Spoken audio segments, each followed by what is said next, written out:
আমার স্বামী পেশায় একজন ট্যাক্সি চালক ছিলেন। আমার স্বামীর নাম রাজু। তিনি যে মালিকের ট্যাক্সি চালাতেন সে ভদ্রলোকের বয়স ৫০-এর কাছাকাছি হবে, কিন্তু তিনি কেন যে বিয়ে করেননি তা আমাদের জানা ছিল না। তবে তিনি মানুষের খুব উপকার করতেন, এমনকি আমাদেরও তিনি বিভিন্ন সময় টাকা পয়সা দিয়ে সাহায্য করেছেন। আমার স্বামী তো চৌধুরী সাহেবকে তার জীবনের সবকিছু ভাবতেন।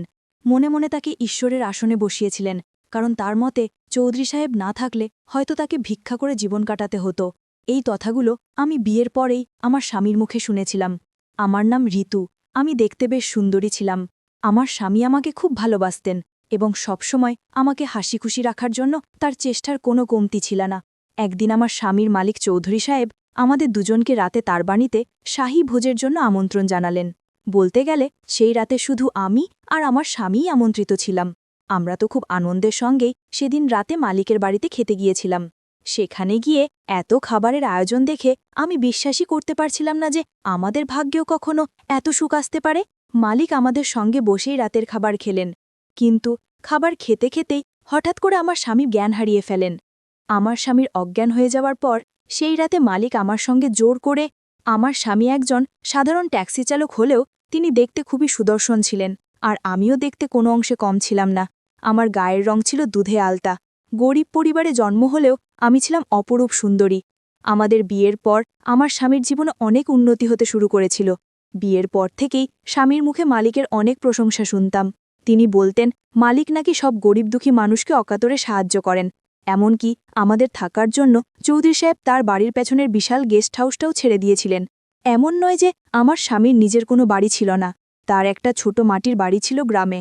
কিন্তু আমাদের বিয়ের পর আমাকে দেখার পরেই কেন জানি মালিক আমার স্বামীকেই প্রস্তাবটা দেন। আমাদের বিয়ের পর সেদিনই আমার স্বামী আমাকে প্রথমবার মালিকের বাড়িতে নিয়ে গিয়েছিলেন তার সঙ্গে পরিচয় করিয়ে দেবার জন্য।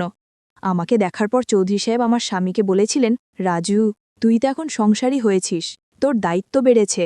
আমি চাই না তোর কোনো কষ্ট হোক। আমি তোকে নিজের ছোট ভাইয়ের মতোই দেখি। তাই আজ থেকে তুই তোর স্ত্রীকে নিয়ে আমার বাড়ির পেছনে গেস্ট হাউসে থাকবি। ওটা তো খালিই পড়ে আছে। আমার স্বামী প্রথমে লজ্জায় মালিকের এই বড় প্রস্তাবে রাজি হচ্ছিলেন না। আসলে আমরা দুজনেই মালিকের এমন অপ্রত্যাশিত প্রস্তাবে কিছুটা ঘাবড়ে গিয়েছিলাম, তাই প্রথমে রাজি হতে পারছিলাম না। কিন্তু তখন মালিক আমার স্বামীর সামনে আমার গালে আলতো করে হাত রেখে বললেন, দেখো ঋতু, তোমার স্বামী রাজুকে আমি নিজের ছোট ভাইয়ের মতোই স্নেহ করি। আমি কি তোমাদের জন্য এইটুকুও করতে পারি না? তোমরাই তো আমার সব। আর শোনো ঋতু, তোমার যদি কোনো রকম অসুবিধা হয় তুমি নিঃসংকোচে আমাকে জানাবে। আর রাজু যদি তোমাকে কখনো কোনো কষ্ট দেয় তাহলে আমাকে এসে বলবে, আমি ওকে ঠিক শুধরে দেব। মালিকের এই আন্তরিক কথা শুনে আমরা তিনজনে একসঙ্গে হেসে উঠেছিলাম। তখন আমি মালিককে বলেছিলাম, চৌধুরী সাহেব, এই জন্যই তো আমার স্বামী আপনাকে এত শ্রদ্ধা করে এবং এত সুনাম করে। আজ আমি নিজের চোখেই তার কারণ দেখতে পেলাম। আমার কথা শুনে আমার স্বামী আমাকে বললেন, রিনা, মালিকের পায়ে হাত দিয়ে প্রণামটা তো করো। আমি স্বামীর কথা শুনে আনন্দের সঙ্গে মালিকের পায়ে হাত দিয়ে প্রণাম করলাম। মালিকের কথা মতোই এর ঠিক দুদিন পর আমরা তার বাড়ির পেছনের গেস্ট হাউসে চলে এসেছিলাম। আমি আর আমার স্বামী দুজনেই গ্রাম থেকে শহরে এসেছিলাম, তাই শহরে এসে চৌধুরী সাহেবের এত বড় গেস্ট হাউস দেখে আমার সবকিছুই স্বপ্নের মতো মনে হচ্ছিল। কারণ ছোটবেলা থেকে তো মাটির বাড়িতে থেকেই বড় হয়েছি এবং অনেক অভাব অনটন দেখেছি। তাই স্বামীর সঙ্গে মালিকের গেস্ট হাউসে এসে আমি অত্যন্ত খুশি ছিলাম। মালিকের বাড়িতে আসার পর আমার স্বামী আমাকে ভালোবেসে বলেছিলেন, দেখলে তো রিনা, আমি তোমাকে বলেছিলাম না যে বিয়ের পর আমি তোমাকে রানীর মতো করে রাখব। আর দেখো, আজ মালিকের দয়ায় আমরা কত বড় একটা বাড়িতে থাকার সুযোগ পেয়েছি। কিন্তু আমরা স্বপ্নেও ভাবতে পারিনি যে মালিকের এই সাহায্যের পেছনে অন্য কোনো উদ্দেশ্য ছিল। তার ভেতরের খারাপ উদ্দেশ্যটা আমরা প্রথমে বুঝতে পারিনি। আমরা দুজন তো মালিককে একজন দয়ালু এবং মহৎ মানুষ মনে করতাম, কিন্তু তিনি যে আড়ালে অনেক নোংরা কাজ করতেন সেটা আমি অনেক পরে জানতে পেরেছিলাম। সেদিন আমরা দুজনে মিলে ভালো মন্দ রান্না করে একসঙ্গে খেলাম এবং খুব আনন্দ করলাম। এমনকি রাতে নিজে মালিক আমাদের সঙ্গে দেখা করতে এসেছিলেন। তিনি আমার মাথায় হাত বুলিয়ে জিজ্ঞেস করলেন আমাদের আর কিছুর প্রয়োজন আছে কিনা। তখন আমি মালিককে বললাম, মালিক, আমাদের আর কিছুই লাগবে না, আমরা প্রয়োজনের থেকেও অনেক বেশি পেয়েছি। আপনার এই দয়া আমরা কোনোদিন ভুলতে পারবো না।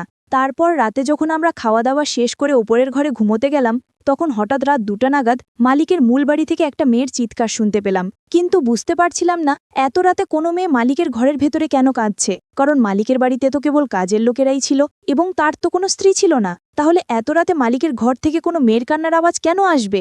মেয়েটির কান্নার আওয়াজ শুনে আমি আমার স্বামীকে জাগিয়ে বললাম যে মালিকের ঘর থেকে একটা মেয়ের কান্নার আওয়াজ আসছে। আমার স্বামী তখন বললেন, তোমাকে ওসব নিয়ে ভাবতে হবে না, তুমি চুপচাপ ঘুমিয়ে পড়ো, ওদিকে মন দেবার কোনো দরকার নেই। স্বামীর কথা শুনে আর কিছু বলার ছিল না, তাই তার সঙ্গে আর তর্ক না করে আমি চুপচাপ শুয়ে পড়লাম। কিন্তু যতক্ষণ ওই মেয়েটির কান্নার আওয়াজ আমার কানে আসছিল ততক্ষণ আমি ঘুমোতে পারিনি। প্রায় আধ ঘন্টা পর মেয়েটির কান্নার আওয়াজ থেমে গেল। আমি কিছুই বুঝতে পারছিলাম না যে মালিকের বাড়ির ভেতরে আসলে কি হচ্ছে। সেদিন সারারাত এই কথাগুলো ভাবতে ভাবতেই কেটে গেল। আমি এক মুহূর্তের জন্য ঘুমোতে পারিনি। এইভাবে প্রত্যেক রাতেই আমি মেয়েদের কান্নার আওয়াজ শুনতে পেতাম, আর আমার স্বামীকে যখনই এই বিষয়ে কিছু বলতাম সে আমার কথার কোনো গুরুত্ব না দিয়ে ঘুমিয়ে পড়ত। এইভাবে কিছুদিন চলার পর সেদিন রাতেও যখন আমি মালিকের ঘর থেকে একটি মেয়ের কান্নার আওয়াজ শুনতে পেলাম, তখন আমি আর থাকতে না পেরে বিছানা থেকে উঠে নিজের ঘর থেকে বেরোতে যাচ্ছিলাম। ঠিক তখনই আমার স্বামী তার বিছানা থেকে উঠে আমার হাত ধরে আটকালো আর বলল, এত রাতে তুমি কোথায় যাচ্ছ? আমি তখন স্বামীর ওপর রেগে গিয়ে বললাম, আজ আমি মালিকের ঘরের ভেতরে গিয়ে দেখে আসব যে কে কাঁদছে এবং কেন কাঁদছে, কারণ আমি প্রত্যেক রাতে মেয়েদের কান্নার আওয়াজ শুনি, আর সেই কান্নার শব্দে আমার সারারাত ঘুম আসে না। আমার স্বামী তখন আমার হাত ধরে বলল, রিনা, আমি তোমাকে কতবার বলেছি এসব ব্যাপারে বা এসব ঝামেলার মধ্যে পড়তে যেও না। আমি তখন স্বামীকে জিজ্ঞেস করলাম, তার মানে তুমি সবকিছুই জানো? তুমি জানো যে প্রত্যেক রাতে মালিকের ঘর থেকে মেয়েদের কান্নার আওয়াজ আসে এবং কেন আসে? মালিকের ঘর থেকে মেয়েদের কান্নার আওয়াজ কেন আসে তা আমি বলতে পারবো না, কিন্তু আমি অনেক আগেই পাড়ার কিছু মেয়েকে মালিকের ঘরের ভেতরে যেতে দেখেছি। আমি জানি না তারা মাঝরাতে মালিকের ঘরের ভেতরে কেন যায়। এই ব্যাপারে আমি কোনোদিন মালিককে কিছু জিজ্ঞেসও করিনি, কারণ আমার সাহস হয়নি, আর আমি এসব ঝামেলার মধ্যে থাকতেও চাই না। মালিক রোজই আমাদের সঙ্গে দেখা করতে আসতেন। এইভাবে প্রায় 7 দিন কেটে যাবার পর সেদিন দুপুরে যখন মালিক আমার সঙ্গে দেখা করতে এসেছিলেন, তখন আমি আর থাকতে না পেরে তাকে জিজ্ঞেসই করেই ফেললাম, মালিক, আমি কিন্তু প্রত্যেক রাতে আপনার ঘরের ভেতর থেকে মেয়েদের কান্নার আওয়াজ শুনতে পাই। মালিক তখন আমার দিকে তাকিয়ে একটা রহস্যময় হাসি হেসে আমার কাছে এগিয়ে এসে আমার মাথায় হাত বুলিয়ে বললেন, এইটা তোমার মনের ভুল রিনা, আমার ঘর থেকে কেন কোনো মেয়ের কান্নার আওয়াজ আসবে? এই কথা বলে মালিক আর বিশেষ কিছু না বলে আমার ঘর থেকে বেরিয়ে চলে গেলেন।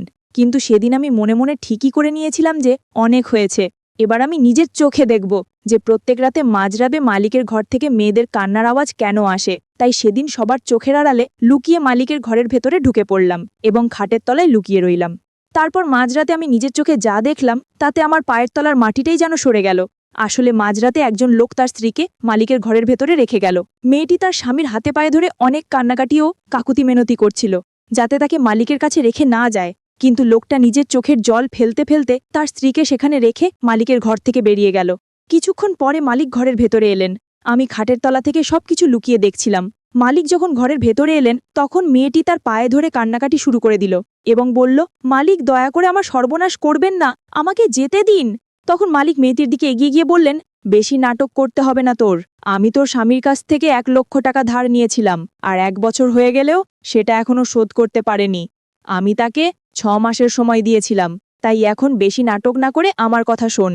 এরপর মালিক যখন মেয়েটির হাত ধরে নিজের দিকে টানছিলেন তখন মেয়েটি অনেক জোরে জোরে কাঁদতে কাঁদতে মালিকের কাছে মিনতি করছিল, কিন্তু মালিক তার কোনো কথাতেই কান দিলেন না। সেদিন আমি মালিকের আসল রূপটা দেখেছিলাম। আসলে তিনি গরিবদের টাকা দিয়ে সাহায্য করার নামে তাদের স্ত্রী ও মেয়েদের উপর নিজের নোংরা ইচ্ছা পূরণ করতেন, যে সত্যিটা আমি বা আমার স্বামী কেউই জানতাম না। মালিক যখন মেয়েটিকে জোর করে নিয়ে যাচ্ছিলেন তখন আমি আর সহ্য না করতে পেরে বিছানার নিচ থেকে বেরিয়ে এসে মালিকের সামনে দাঁড়িয়ে পড়লাম। মালিক আমাকে দেখে চমকে গিয়ে মেয়েটির হাত ছেড়ে দিলেন, আর সেই সুযোগে মেয়েটি সেখান থেকে পালিয়ে গেল। তারপর আমি মালিককে বললাম, ছি, আমি তো আপনাকে একজন ভালো মানুষ মনে করতাম, কিন্তু আপনি এতটা নোংরা এবং নিচু মনের মানুষ আমি স্বপ্নেও ভাবতে পারিনি। আপনি গরিব মানুষদের সাহায্য করার নামে তাদের স্ত্রী ও মেয়েদের সঙ্গে এই ধরনের ঘৃণ্য আচরণ করেন। মালিক তখন হঠাৎ করে আমার হাত চেপে ধরে আমার চোখের দিকে তাকিয়ে বলল, রিনা, আমি তোমাকে অনেক ভালোবাসি। যেদিন থেকে তোমাকে দেখেছি সেদিন থেকে আমি তোমার জন্য পাগল হয়ে গেছি। আমি সারাদিন শুধু তোমার কথাই ভাবি। তুমি ওই চালক বিপ্লবকে ছেড়ে দিয়ে আমার কাছে চলে এসো। আমি তোমাকে রানীর মতো করে রাখব। আমি তোমার ছাড়া থাকতে পারছি না। আমি তোমাকে কাছে পেতে চাই। মালিকের মুখ থেকে এসব নোংরা কথা শুনে আমার মাথায় যেন আকাশ ভেঙে পড়ল। আমি তখন রেগে গিয়ে আমার হাতটা মালিকের হাত থেকে এক ঝটকায় ছাড়িয়ে নিয়ে বললাম, আমার স্বামী যেমন আপনাকে বড় ভাইয়ের মতন মনে করত আমিও ঠিক সেই রকমই শ্রদ্ধা করতাম, কিন্তু আপনার মনে আমার প্রতি এত নোংরা চিন্তাভাবনা ছিল সেটা আমি ভাবতেও পারিনি। আর একটা কথা শুনে রাখুন, আমার স্বামী একজন সাধারণ চালক হলেও তিনি একজন সৎ মানুষ। তিনি আমাকে অনেক ভালোবাসেন এবং আমাকে রানীর মতনই রেখেছেন। আপনার ব্যাপারে সবকিছু জানার পর আমি আর এক মুহূর্তও এখানে থাকতে চাই না। আমি কাল সকালেই আমার স্বামীর সঙ্গে আমাদের গ্রামের বাড়িতে চলে যাব। দরকার নেই আমার আপনার মতন মানুষের সাহায্য বা টাকা পয়সার। এই কথা বলে যখন আমি ঘর থেকে বেরিয়ে যেতে যাচ্ছিলাম তখন মালিক আমার হাত ধরে বললেন, তুমি আমাকে কোথাও যেতে দেবে না, তুমি শুধু আমার। আমি যখন মালিককে আমার হাত ছেড়ে দিতে বললাম তখন তিনি বললেন, তুমি যখন আমার ব্যাপারে সবকিছু জেনেই গেছো তাহলে এটাও জেনে রাখো যে আমি যেদিন প্রথম তোমাকে দেখেছিলাম সেদিনই মনে মনে ঠিক করে নিয়েছিলাম যে তোমাকে আমি নিজের করে পাবই। মালিক যখন আমার হাত ছাড়ছিলেন না ঠিক তখনই আমার স্বামী অন্য দরজা দিয়ে ভেতরে এসে মালিকের হাতটা আমার হাত থেকে জোর করে ছাড়িয়ে দিলেন এবং বললেন, আমি আপনাকে বিশ্বাস করে অনেক বড় ভুল করেছি, আর আপনি যদি আমাদেরকে এখান থেকে যেতে না দেন তাহলে আপনিও কিন্তু অনেক বড় ভুল করবেন, কারণ আমি অনেক আগেই পুলিশকে ফোন করে দিয়েছি। পুলিশের কথা শুনে ভয় পেয়ে আমার হাতটা ছেড়ে দিয়ে আমার স্বামীকে বললেন, তোকে আমি 50 লক্ষ টাকা দেব যদি তুই তোর স্ত্রীকে আমার কাছে রেখে যাস। আমার স্বামী তখন মালিকের দিকে তাকিয়ে মুচকি হেসে বললেন, মালিক 50 লক্ষ কেন, 10 কোটি টাকা দিয়েও সত্যিকারের ভালোবাসা কখনো কেনা যায় না, তাই আমাকে টাকার লোভ দেখে কোনো লাভ নেই।